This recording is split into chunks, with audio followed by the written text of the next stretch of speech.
এই আমি স্টেজে আছি, আমি যদি বলি আমার মুডটা চাকছে একটা ক্লাসিক সিগারেট নিয়ে আয়, আমার আর বায়ান শুনবেন আপনারা? কথা বলে না, গালি দেবেন। অথচ আপনি বলছেন হুজুর বিড়ি খাওয়াটা কি, সিগারেট খাওয়াটা কি?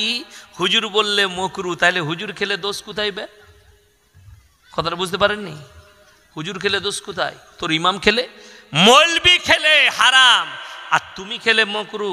আমাদের দেশের তো অনেক মুসল্লি আছে সকালবেলায় বিড়ি না খেলে হাগায় হয় না, মসজিদের পায়খানা করে বসে হারাম করে বিড়ি টানছে।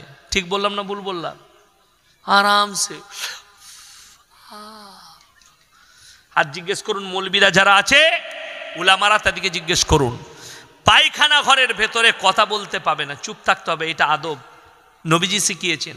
পায়খানার ঘরের ভেতরে কিছু খেতে পাবে না, তো তুমি বিড়ি টানছো কি করে? আচ্ছা আপনারা বলুন, কাঁচা পেঁয়াজ খেয়ে মসজিদে যাওয়া যাবে? যাওয়া যাবে না, কেন? গন্ধ লাগবে। আর বিড়ি খেলে সেন করে, তাই তো, আঁতরের মতো। বিড়ি সিগারেট খেলে সেন করে। এই যে পানিটা আছে, এই পানিটাই লেখা আছে, ধরে নেন লিখে দিয়েছে কমিটির লোক, এটাই বিষ মিশানো আছে, আপনি খেলে মারা যাবেন। এটা আর খাওয়া যাবে? জেনে শুনে খাওয়া যাবে?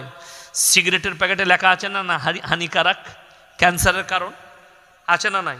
তো যখন দেখছেন এটাই খেলে ক্যান্সার হবে, আপনি খাচ্ছেন, তা আপনার গুনাহ হবে না? সব থেকে বড় জিনিস শুনেলেন, আল্লাহ নবী জানাবে মুহাম্মাদুর রাসূলুল্লাহ, সকলে বলুন সাল্লাল্লাহু আলাইহি সাল্লাম, তিনি বললেন, তোমরা মুমিন ততক্ষণ হতে পারবে না যতক্ষণ পর্যন্ত তোমার পাশের প্রতিবেশী সুরক্ষিত না দিচ্ছ। তো আপনি মসজিদে দাঁড়ালেন, বিসমিল্লাহ,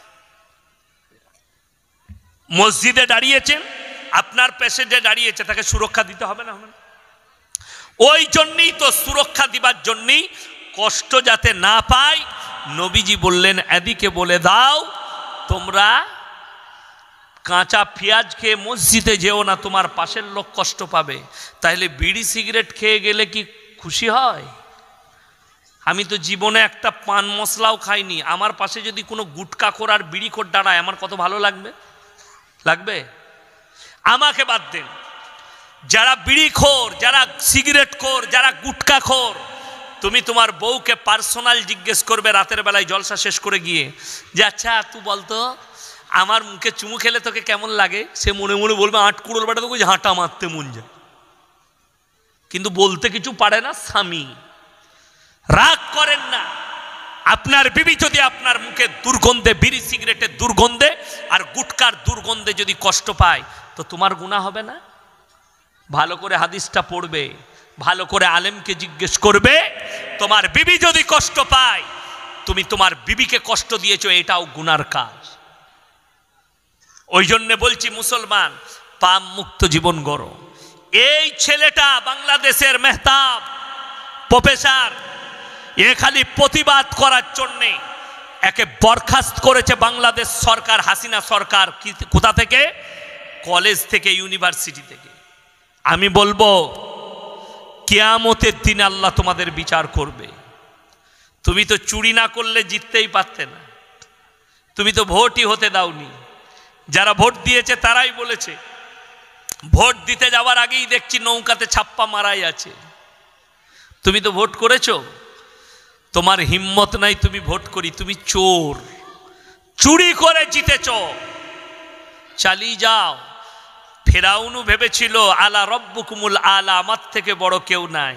আল্লাহ ফেরাউনের নিচুড়ে রস বার করেছে, আল্লাহ যেদিনে ইচ্ছা করবে তোমারও নিচুড়ে রস বার করবে। দাঁড়াও, শুধু সময়ের অপেক্ষা।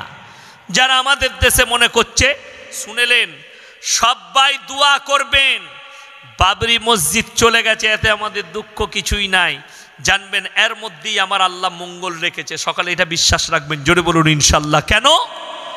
দোয়া রাখবেন, আল্লাহর যেদিন ইচ্ছা হবে, বাবার হাম তেরে মসজিদ মে ফির সে আজা দেंगे ইনশাল্লাহ। এখন একজন আমার बयान नीचे कमेंट करेছে सनातनी भाई, भाई तुम पाकिस्तान में चले जाओ। क्यों? हिंदुस्तान तेरा बाप का है कि मैं पाकिस्तान चला जाऊं? जितना तेरे बाप का है उतना मेरा बाप का है। हिंदुस्तान में पहले बता तेरा कौन सा बाप ने आजाद करवाया? लेकिन हमारे हिंदुस्तान में 56,000 उलामाओं ने अपने गर्दन दे दिया देश को आजाद कराने के लिए। जोड़े बोलूं सुभान अल्लाह। 56,000 आलेम, लाहौर থেকে দিল্লি পর্যন্ত এমন কোনো গাছ ছিল না যেখানে উলামাদিকে ফাঁসিতে লটকানো হয়নি। আর তোমরা বলছো पाकिस्तान में चले जाओ, बोले अभी तो बाबरी को तोड़ा, अभी बहुत सारे बाकी है।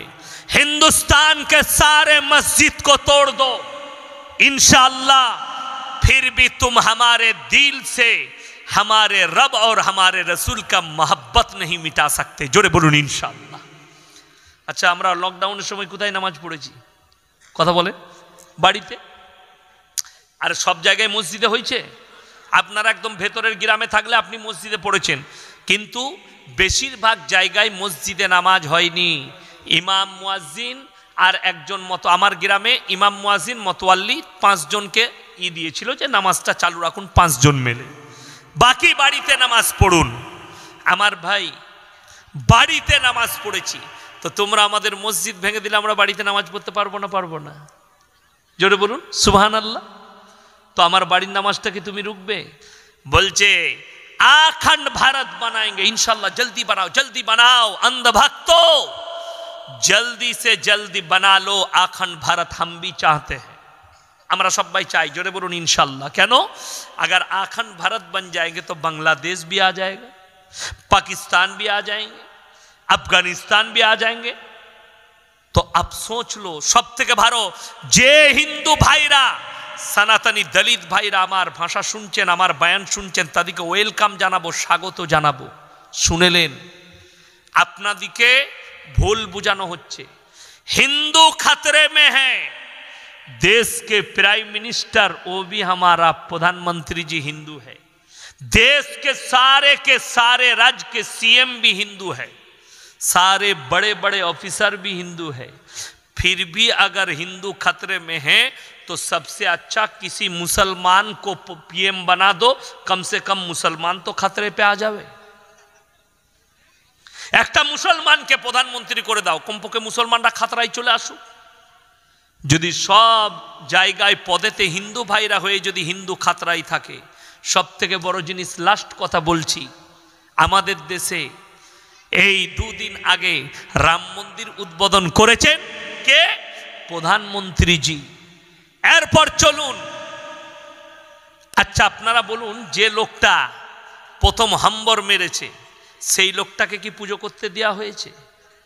যে দলিত কলম ফেসবুকে, আমি তখন 2002-এ গুজরাটের দাঙ্গায়, গুজরাটে মাদ্রাসা জামিয়াতুল কিরাত কাফলেতায় পড়াশোনা করি, তখন আমি ছিলাম দাঙ্গার সময়। একটা ছেলের ফটো ভাইরাল হয়েছিল, কাদের? দাসদের ছেলে, মুচিদের। তার হাতে তলোয়ার, এইভাবে গেঞ্জি পরে,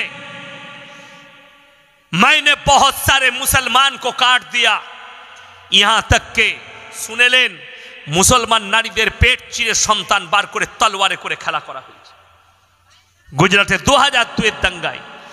এই ছেলেটা রাম মন্দির ভাঙাতেও কি হয়েছিল? শরীক হয়েছিল। হাম তোড়েঙ্গে। আল্লাহর কৃপায় যে লোকটা প্রথম হামবার চালিয়েছে, আল্লাহ তাকে ইসলামের জন্য কবুল করে নিয়েছে। জোরে বলুন সুবহানাল্লাহ। তার নাম হচ্ছে বলবীর সিং। এই ছেলেটা আজকে গুজরাটে জুতো সেলাই করছে, মসজিদকে শহীদ করেছে। আমাদের দেশের দলিত আর ছোট জাতের মানুষরা, আর যারা নিজেদের গায়ে ছিটে ফুটা কাদাও লাগতে দেয়নি মাছ ধরার সময়, সেই লোকগুলো আজকে উদ্বোধনে হাজির হয়েছে। কথাটা বুঝাতে পারলাম? আমার যারা দলিত ভাই আছেন ভালো করে বুঝবেন। এরপরে চলুন, আচ্ছা আমাদের যে মসজিদ আছে, যারা অমুসলিম ভাই আমার বয়ান শুনেন ইউটিউব ফেসবুকে, তারা কালকে শুনবেন, আমাকে জানাবেন। আমাদের দেশে যতগুলো মসজিদ আছে, আপনাদের এখানে যে মসজিদ আছে, সেই মসজিদে লেখা আছে তো যে ফার্স্ট কাতারে কোটিপতিরা দাঁড়াবি, তার পেছনের কাতারে চাষিরা, তার পেছনের কাতারে মাস্টাররা, ডাক্তাররা, এইভাবে লাস্টে ফকিররা দাঁড়াবি। এরকম সিস্টেম আছে কোনো মসজিদে? নাই। যদি একজন কোটিপতি ফার্স্ট কাতারে বসে থাকে, আর একজন যদি ভিক্ষুক উজু করে এসে সেই কোটিপতির পাশে বসে, তার হুকুম নাই যে তাকে বলি যে তুই